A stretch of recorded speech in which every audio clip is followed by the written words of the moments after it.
Hi, and welcome to the Boss Audits and Investigations. And thank you for joining me for another episode of the Scientology Chronicles. I just want to take a moment to thank all of you for the interest in this series where we go through various government agencies, declassified documents, and investigative interviews obtained through FOIA requests. For those that may be interested, seasons 1 and 2 of the Scientology Chronicles is now available as an audio podcast on several podcast platforms such as Apple, Spotify, Amazon Music, iHeartRadio, and many others. I want to also thank all of the new listeners that have found this content through whatever audio podcast platform you use. If you're interested in seeing the actual documents discussed in this audio version of this episode, and all episodes can be found on my YouTube channel at the Boss Audits and Investigations. No matter what platform you listen to my content on, please take a moment and give it a like, a subscribe, a share, a follow, or even leave a review. And as always, please leave me a comment with your feedback about this episode.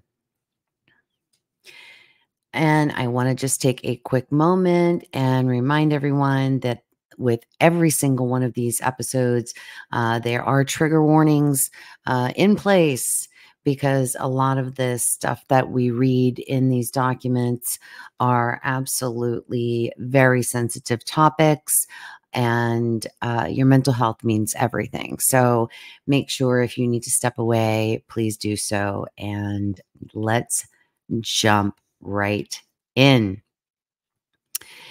Today, we are going to be looking at this is an interview that they did with the FDA, did an interview with Jack Horner, who was mentioned in several other documents in previous episodes. So he's kind of been a key player in a lot of things. And John McMaster. Now, John McMaster was the very, very first clear. He has his own dedicated episode in the Scientology Chronicles. So he is somebody who was a very key person in Scientology, because his claim to fame is that he was the very, very first clear that Scientology ever had.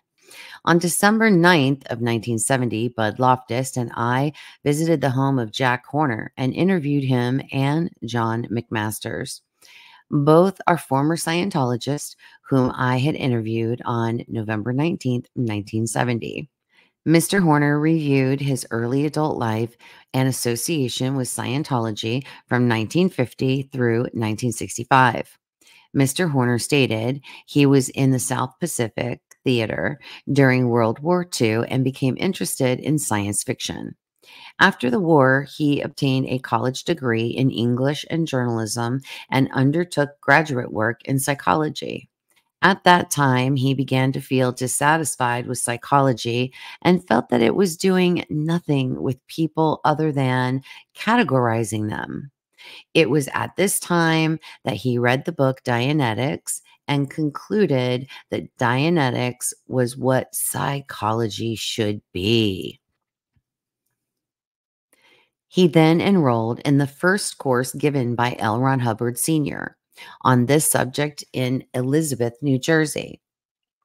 From 1950 to 1952, he worked on his own subject matter related to Scientology. In 1952, he went to St. Hill Manor, Sussex, England, to study Scientology and was in and out of the Scientology organization for several years thereafter. He did teach advanced clinical courses in Scientology at St. Hill, Sussex. In 1955, he went to South Africa to teach Scientology there. He remained through 1957 when he returned to the United States. Mr. Horner stated his first break with Scientology came in 1960 over teaching techniques. Shortly thereafter, he re-entered the organization and remained active through 1965. He stated that he became the first Class 6 auditor in Scientology organization. He stated that he procured funds for his schooling in Scientology by being paid in advance for auditing that he performed throughout the United States. Mr. Horner stated his final break with Scientology came in 1955 when he received a fair game letter and a shooting letter, referred to as R2 45 letter, from the Scientology organization.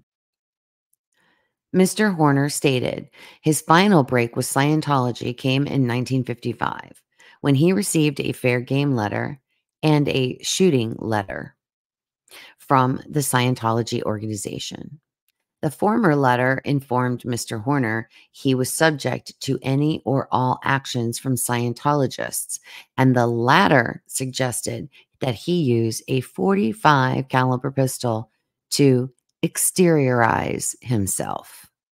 Mr. Horner stated he was never shot at by the Scientology organization, but believes a Bob Beck did have shots taken at him by Scientologists.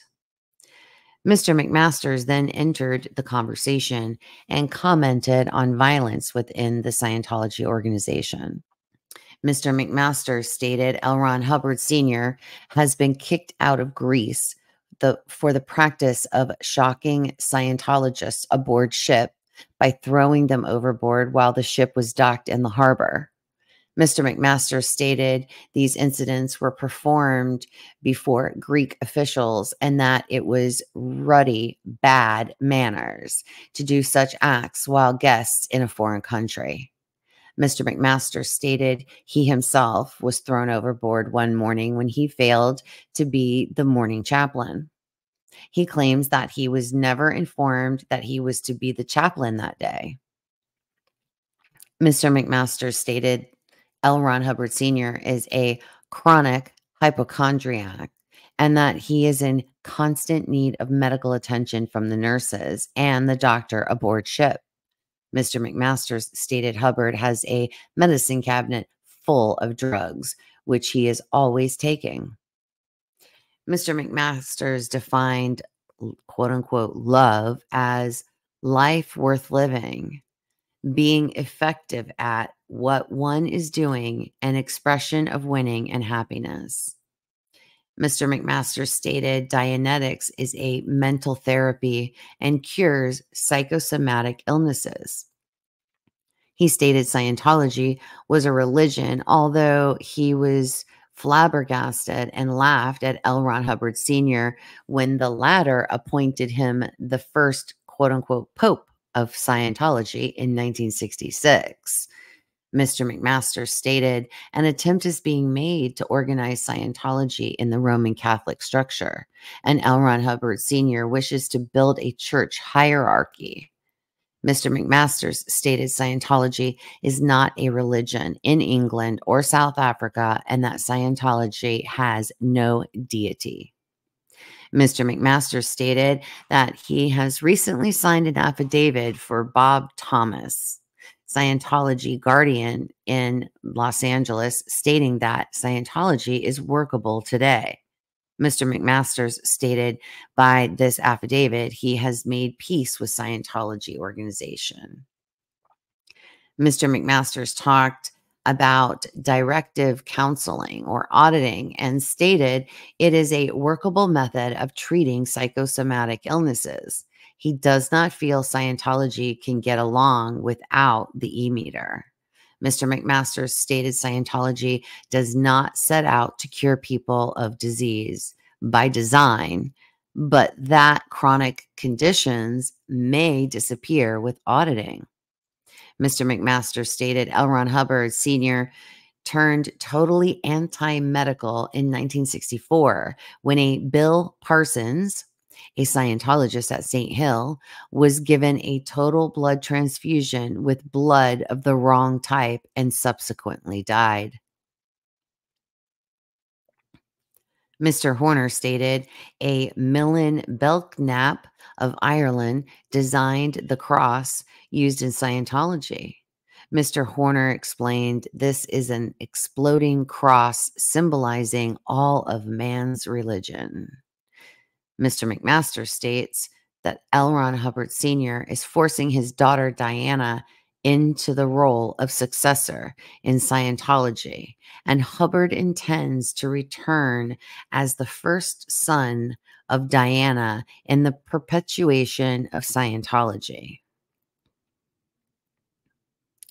Mr. McMasters related the recent incident of harassment on September 18th of 1970 when he entered the United States at New York. Mr. McMaster stated he was accosted by federal agents and asked to strip.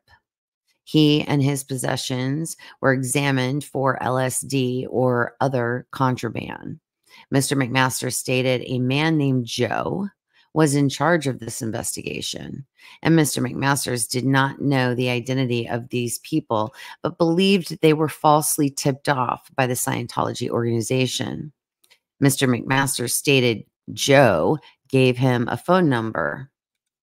Mr. McMaster stated that the e-meter does nothing and claimed he wished to help in any way that would better inform the public. Mr. Horner called the e-meter a measuring device and feared federal action would result in the loss of a useful tool. He stated he did not wish to see the e-meter destroyed because of claims made by L. Ron Hubbard.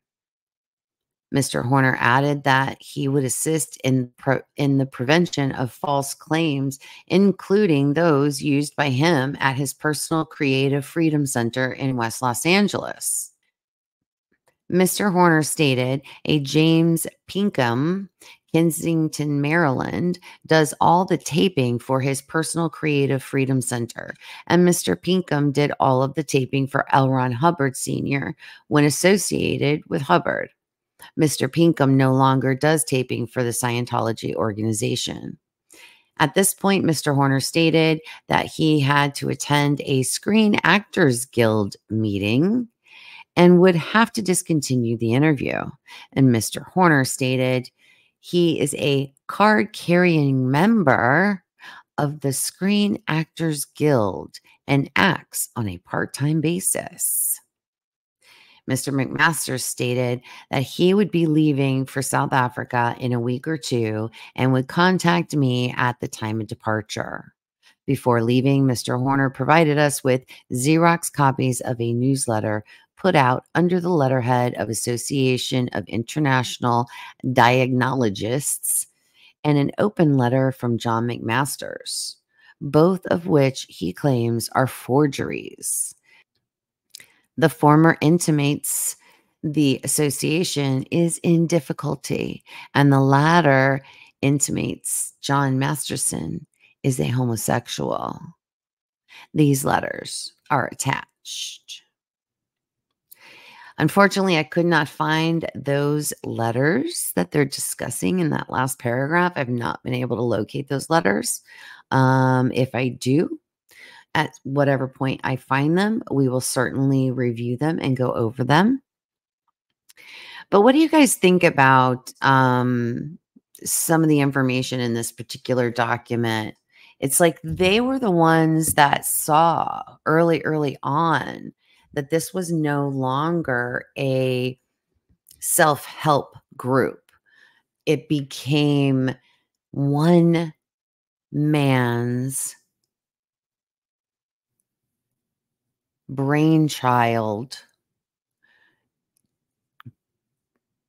with the foundation of being a religion just so he could make money and not have to pay taxes. So it's interesting that we do see these, true believers from the very beginning. So many of them in their accounts talk about how great Scientology is and how wonderful it can be for you. And it wasn't Scientology or the e-meter that they have the problem with. it's L. Ron Hubbard and his egomania. And some of them even called him a megalomaniac. So it's also, this is the first time in this document where we hear of someone, Mr. Jack Horner, that he is a member of the Screen Actors Guild and that he was a part-time actor. So I thought that was another interesting detail that was kind of in this investigation, in this interview. You know, what are your thoughts regarding these statements of Jack Horner and John McMaster's? I think that they are very thought-provoking. How they were there from the beginning, from like 1950 to, you know, like for 15 years, right? Almost 2 damn decades. And they have nothing nice to say. Let me know what your thoughts are. No more kids in Scientology. Kids cannot consent. Please remember to spread love and kindness wherever you go. And I'll see you in the next one.